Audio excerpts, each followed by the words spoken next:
Bonjour à tous, je vous présente aujourd'hui un nouveau cours d'anatomie qui tourne autour de l'anatomie des glandes salivaires principales. Donc les glandes salivaires principales, c'est un cours qui fait partie du module d'anatomie 4, donc l'anatomie consacrée à la tête et au cou. Alors les glandes salivaires, comme leur nom l'indique, ce sont des glandes exocrines qui sécrètent de la salive. Donc on a 6 glandes salivaires principales qui sont périsymétriques et qui sont de localisation cervico-faciale, qui sont la glande parotide, qui est la plus grosse glande salivaire, la glande sous-mandibulaire ou submandibulaire et la glande sublinguale. Donc ce sont des glandes qui ont une disposition particulière et qui produisent donc de la salive. Il faut noter que la production salivaire quotidienne est d'environ 1,5 litre de salive par jour. Cette salive a un rôle important, physiologique très important. C'est un lubrificateur des bols alimentaires et un effet protecteur. Elle a également un effet protecteur sur la muqueuse buccale. C'est pour ça que les patients qui présentent une baisse ou une absence de sécrétion salivaire pour des raisons pathologiques présentent énormément d'infections au niveau de leur cavité buccale, que ce soit au niveau des dents, au niveau des gencives, etc. Donc on va parler dans notre cours des deux glandes salivaires les plus importantes. Nous avons la glande parotide et la glande sous-mandibulaire. Pourquoi ces deux glandes? Alors, de un, parce que ce sont les glandes salivaires, les organes de production salivaire les plus importants. Il faut dire que les glandes salivaires principales, à elles seules, produisent 90% de salive. Il y a d'autres glandes salivaires qu'on dit accessoires. Ce sont des petites glandes salivaires et qui sont disposées dans la cavité buccale sous la muqueuse buccale et qui produisent à elles seules pratiquement 10% de la salive au quotidien. Donc pourquoi parler de l'anatomie des glandes parotides et submandibulaires? De un, parce que c'est des glandes qui peuvent être le siège de processus pathologiques, qu'ils soient tumoraux, bénins, malins ou de pathologies lithiasiques, c'est-à-dire présence de calculs au sein de ces glandes, beaucoup plus présentes, beaucoup plus fréquentes en quelque sorte au niveau de la glande sous-mandibulaire que de la glande parotide. Et donc ce sont des régions qu'on est amené à aborder chirurgicalement. Et il faut savoir que la région parotidienne, par exemple, est très délicate du point de vue chirurgical. Pourquoi? Parce qu'au sein de la glande parotide passe le nerf facial, donc la 7e paire crânienne, qui est le nerf moteur de la face par excellence.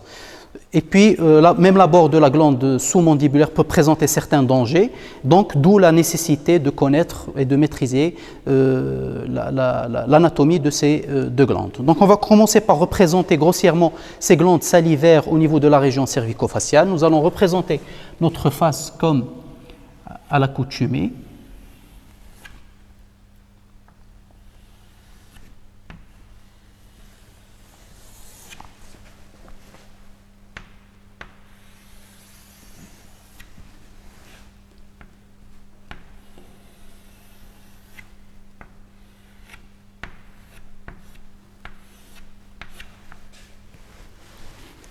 Nous allons représenter dans un premier temps les muscles qui délimitent la loge dans laquelle siège la glande parotide. Nous allons représenter dans un premier temps le muscle sternocleidomastoïdien, donc qui se fixe au niveau de la mastoïde.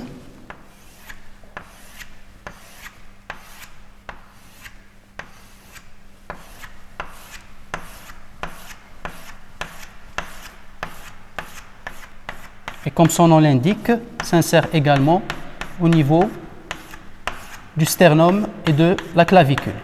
Donc le sternocleidomastoïdien.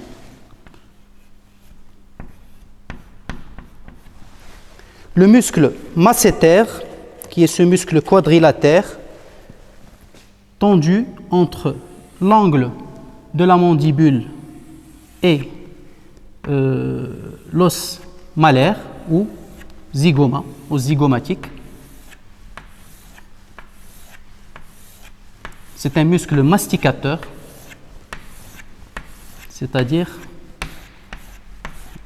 par sa contraction, participe au mouvement de mastication. mon Ducateur.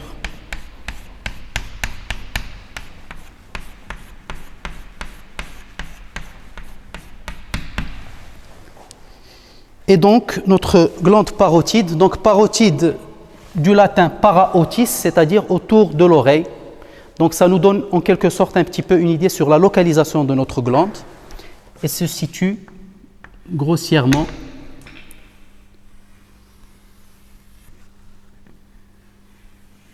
en arrière du masséter et de la branche montante de la mandibule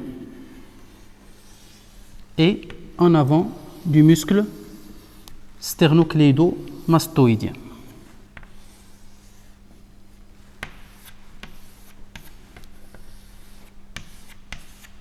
Toujours derrière la parotide et en avant du muscle sternocléido-mastoïdien, nous avons ce qu'on appelle les éléments du rideau stylien, c'est-à-dire des éléments anatomiques qui se fixent au niveau de l'apophyse styloïde du temporal et sur l'os hyoïde dont on a déjà parlé.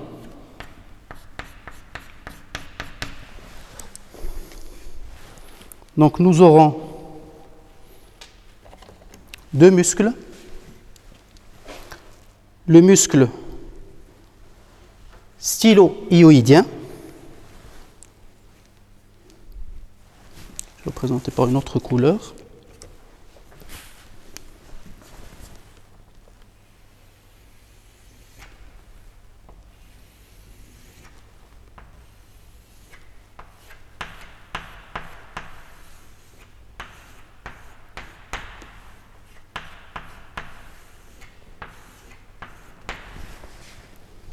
et le ventre postérieur du muscle digastrique.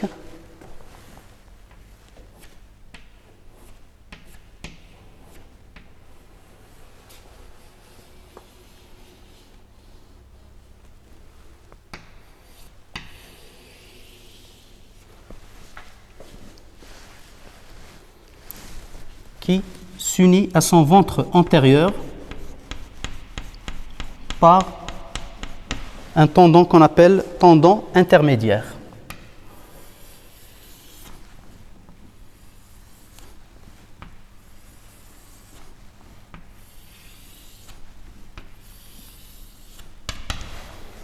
Nous représenterons également le muscle mylo-hyoïdien,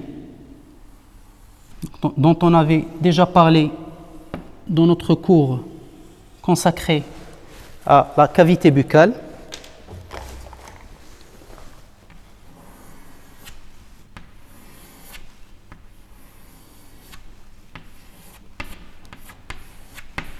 Qu'on va représenter ici en jaune.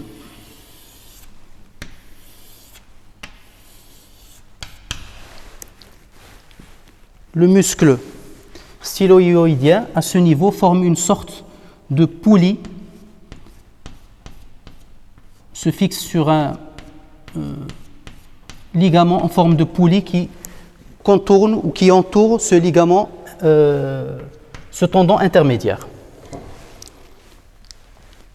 Donc, on a représenté notre glande parotide. Alors, cette glande parotide se draine au niveau de la cavité buccale à travers un canal excréteur qu'on appelle canal de Sténon.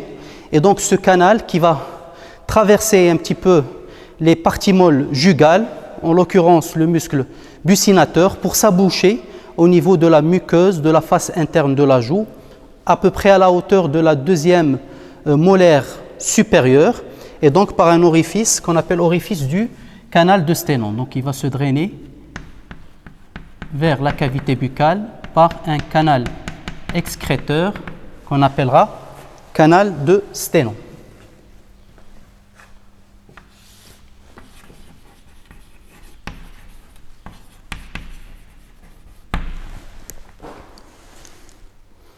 Donc on représentera maintenant les deux autres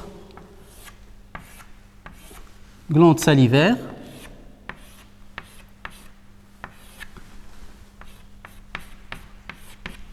Nous aurons la glande sous-mandibulaire, anciennement appelée la glande sous-maxillaire, mais de par sa localisation, on parle de glande sous- ou submandibulaire, qu'on va étudier dans la loge, va être étudiée plus en détail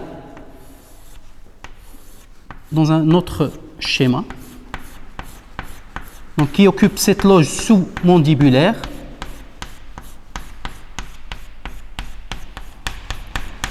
Et qui, à son tour, se draine vers la cavité buccale par un canal excréteur qui va s'ouvrir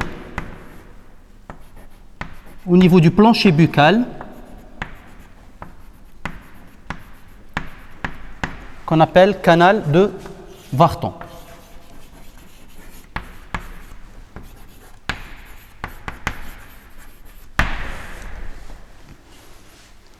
Puis, la dernière glande salivaire qui est la glande sublinguale, et donc qui est située sous la langue et qui, à son tour, déverse son contenu, ses sécrétions, par son canal excréteur au niveau du plancher buccal. Donc là, on a représenté grossièrement nos trois glandes salivaires principales, la glande parotide, la glande sous-mandibulaire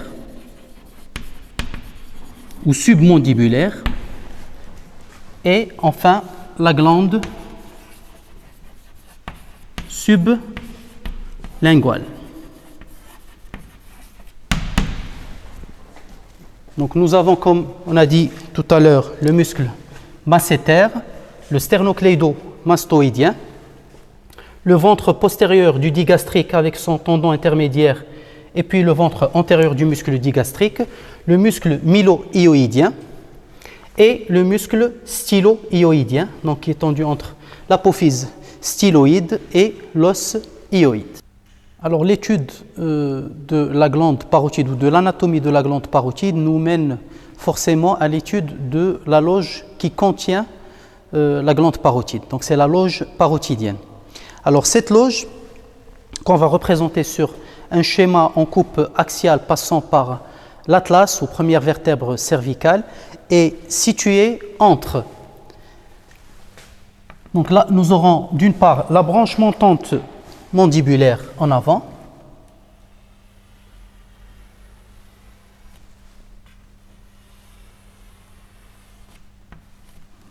donc ça c'est une coupe de la branche montante mandibulaire sur laquelle s'insère le muscle masséter en avant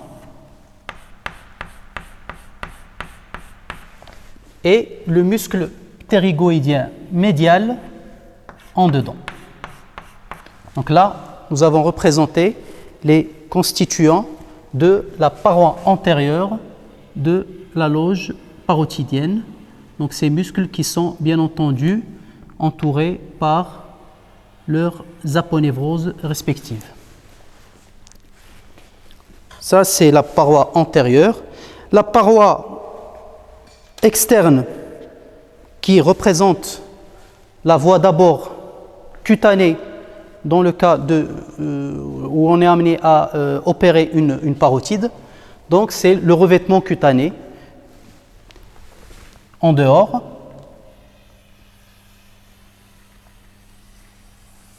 Avec son tissu cellulaire sous-cutané, et puis un élément anatomique important au niveau de cette région qui est le système musculo-aponevrotique superficiel de la face, qu'on appelle plus communément le SMAS.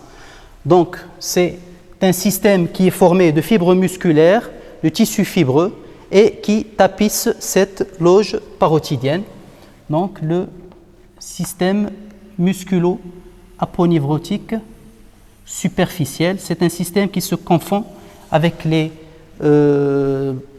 fascia, les aponevroses temporales en haut et avec le muscle possier du cou au platysma en bas. Donc c'est le système musculo-aponévrotique. Donc la face externe est une face cutanée, c'est le revêtement cutané et les parties molles recouvrant la face externe de la parotide. La paroi postérieure, quant à elle, est représentée d'une part par le muscle sternocléido-mastoïdien,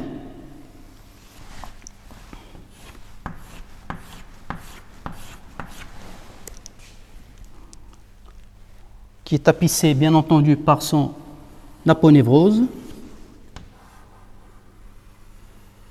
et par les éléments du rideau stylien.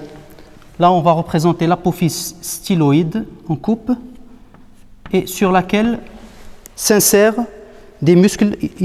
À ce niveau-là, ils prennent une forme, leur insertion prend une forme en bouquet. Donc, on parle de bouquet stylien. Donc, il est formé de 3 muscles. Le stylo-pharyngien,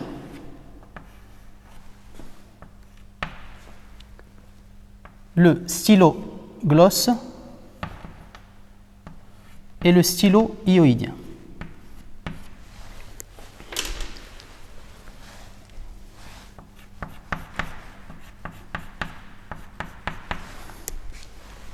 Recouverts bien entendu par leurs aponévroses et qui va se continuer avec les feuillets aponévrotiques de voisinage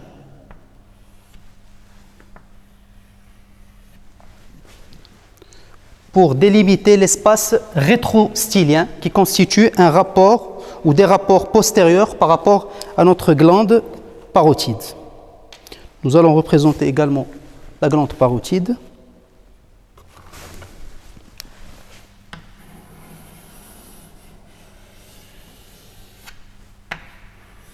Et qui présente un ensemble, donc elle est localisée, elle loge cette loge parotidienne, mais elle présente également des prolongements, comme à ce niveau, un prolongement antérieur qui est massétérin, un prolongement postérieur vers le sternocléidomastoïdien, puis un prolongement interne ou médial qui est parapharyngé.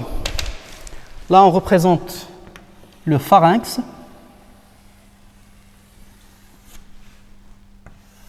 en coupe, et notre première vertèbre cervicale qu'on appelle également atlas.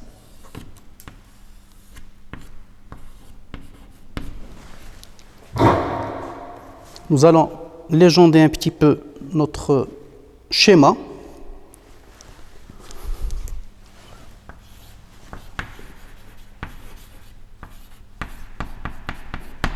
J'ai mis des abréviations pour faire vite, mais prière de représenter le nom de chaque élément anatomique comme il le faut. Le muscle masséter,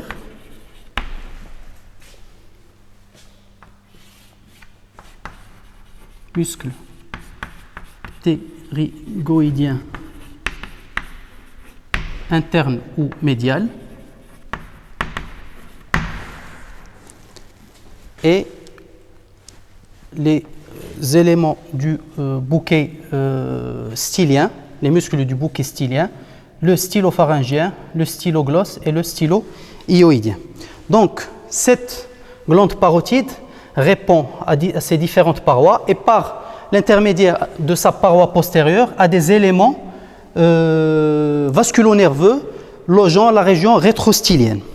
Nous aurons en l'occurrence l'artère carotide interne,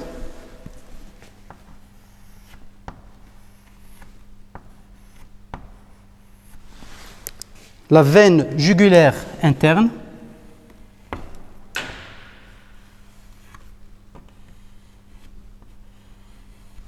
et 4 éléments nerveux qui sont le glossopharyngien,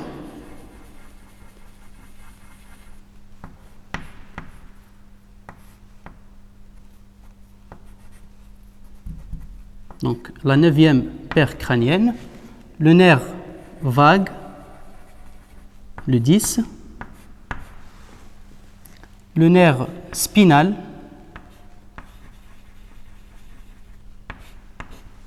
et le grand hypoglosse ou le 12.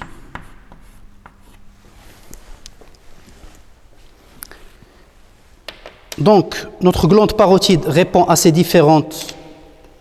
aux différentes parois de sa loge. Donc, ce sont des rapports qui se font avec la loge parotidienne. Et puis, il y a des rapports à l'intérieur de la loge parotidienne, c'est-à-dire qu'il y a d'autres contenus à part la glande parotide elle-même.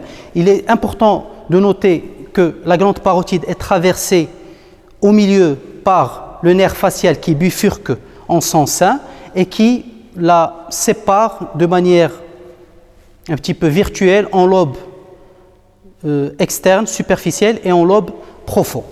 Donc nous aurons le passage du nerf facial. Élément très important car la chirurgie parotidienne doit se faire tout en préservant ce nerf facial le plus possible pour que notre patient garde sa mobilité faciale intacte. Et c'est un nerf qui est hyper fragile, donc toute lésion de ce nerf peut entraîner ce qu'on appelle une paralysie faciale, c'est une perte de la mobilité des muscles possiers de la face. Donc, nerf facial, donc 7e paire crânienne, et puis nous aurons à l'intérieur de la parotide des branches de la carotide externe et un confluent veineux intraparotidien.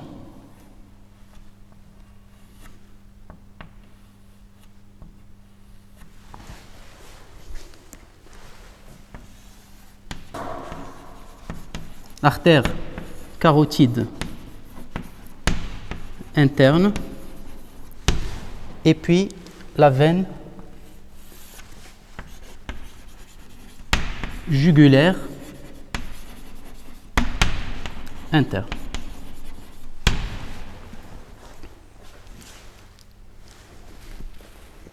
Bien entendu, ici nous aurons notre glande parotide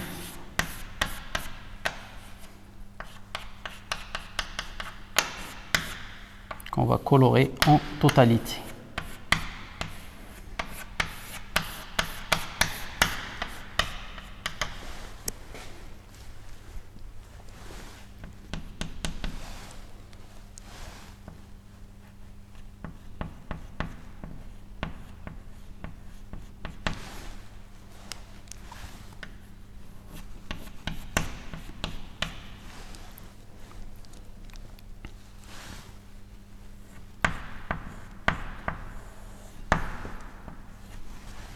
Alors, on va orienter bien entendu notre schéma. Là, on est en train de voir d'avoir une coupe axiale, passant par la première vertèbre cervicale. Donc, à ce niveau de notre schéma, on est en avant. Et à ce niveau, on est au niveau du côté droit.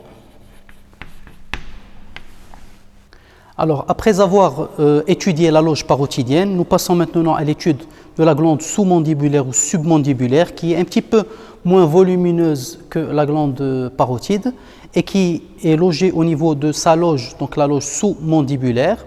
C'est une loge qui est dénommée également région sus-hyoïdienne latérale. Elle est située donc en dedans de la branche horizontale de la mandibule au niveau de la loge sous-mandibulaire. Donc nous allons représenter cette loge sur une coupe frontale ou coupe coronale passant par la région sus-hyoïdienne latérale représentant les différents éléments constituant la loge sous-mandibulaire.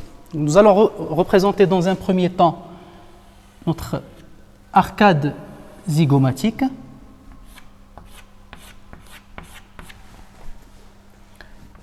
Donc la branche horizontale de la mandibule.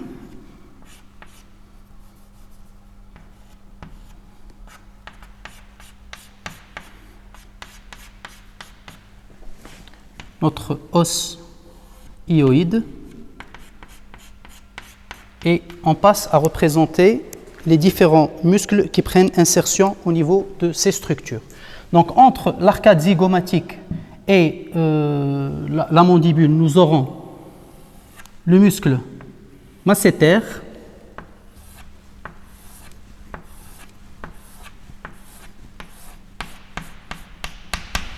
entre la mandibule et l'ossioïde, nous aurons le muscle mylo-hyoïdien. Donc c'est un muscle qui se fixe au niveau de la ligne mylo-hyoïdienne et sur l'os hyoïde, participe à la constitution de la sangle musculaire mylo-hyoïdienne et qui divise le plancher buccal en étages sous-mylo-hyoïdiens, donc l'étage où va loger notre glande sous-mandibulaire, en étage sus-mylo-hyoïdien. Nous avons le muscle hyoglosse qui est tendu entre l'os hyoïde et qui s'épanouit dans l'épaisseur de la langue, qu'on va représenter également.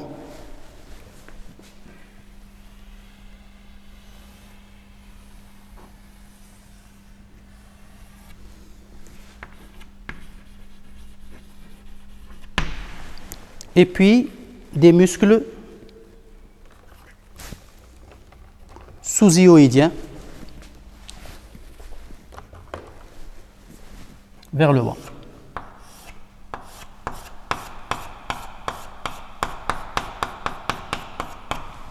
Alors, pour représenter notre glande sous-mandibulaire, elle a cette forme grossièrement prismatique et triangulaire, avec une face supéro-externe, inféro-externe et une face interne ou face médiale.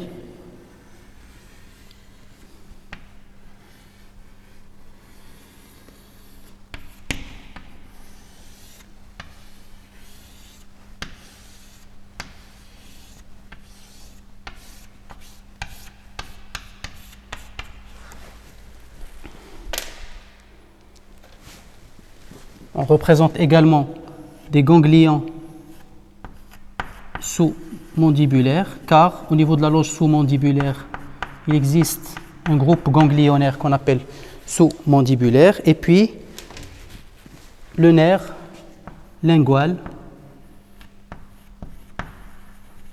qui est un nerf à prendre en considération et à préserver au cours des chirurgies de la glande sous-mandibulaire.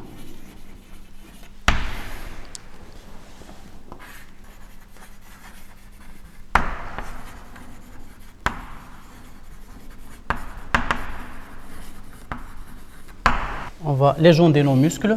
Donc là, muscle masséter et muscle mylo-hyoïdien.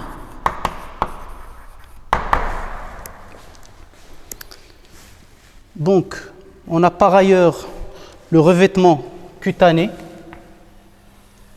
de la région cervicale et nous aurons le muscle platysma ou muscle possier au-dessous du plan cutané et sous-cutané, qui va en général du bord inférieur de la mandibule vers la région cervicale, et nous aurons par ailleurs le fascia cervical superficiel. Il y a un autre élément anatomique important à préserver au cours des abords chirurgicaux de la glande sous-mandibulaire, qui est le rameau marginal du nerf facial et qui passe généralement entre le muscle possier ou muscle platysma et l'aponévrose cervicale superficielle. C'est la raison pour laquelle, quand on veut aborder notre glande sous-mandibulaire, on passe à 2 travers de doigts, donc on s'éloigne un petit peu de ce nerf et parfois on est amené à le repérer, à le visualiser pour bien le préserver, pour éviter d'avoir une paralysie au niveau de son territoire. 2 éléments importants également à représenter. Nous aurons l'artère faciale qui est une branche de la carotide externe et qui est destinée à la vascularisation de la face.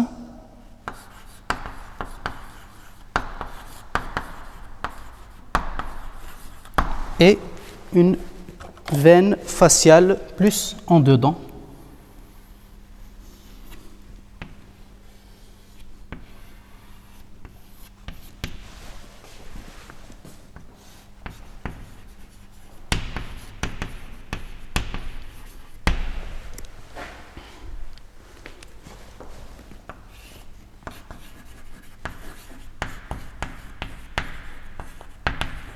Muscle possier du cou, donc possier relativement à la peau parce qu'il adhère fortement à la peau. Donc pour orienter bien entendu notre schéma, ce schéma que je rappelle est une coupe frontale ou coupe coronale de la loge sous-mandibulaire, montrant les différents constituants de cette loge et les rapports de la glande sous-mandibulaire avec cette loge. Voilà. Donc on va l'orienter comme suit. Vers le haut de notre schéma, nous sommes en supérieur. Et de ce côté, nous sommes à gauche. Donc, on est en latéral. Donc voilà, j'espère qu'on a fait le tour de cette question consacrée à l'anatomie des glandes salivaires. Nous avons représenté dans ce cours les glandes salivaires les plus importantes, en l'occurrence la glande parotide, dont l'abord chirurgical nécessite une connaissance anatomique profonde de cette région, mais également la glande sous-mandibulaire qui est la deuxième glande salivaire la plus importante. Donc je vous remercie pour votre attention et à très bientôt.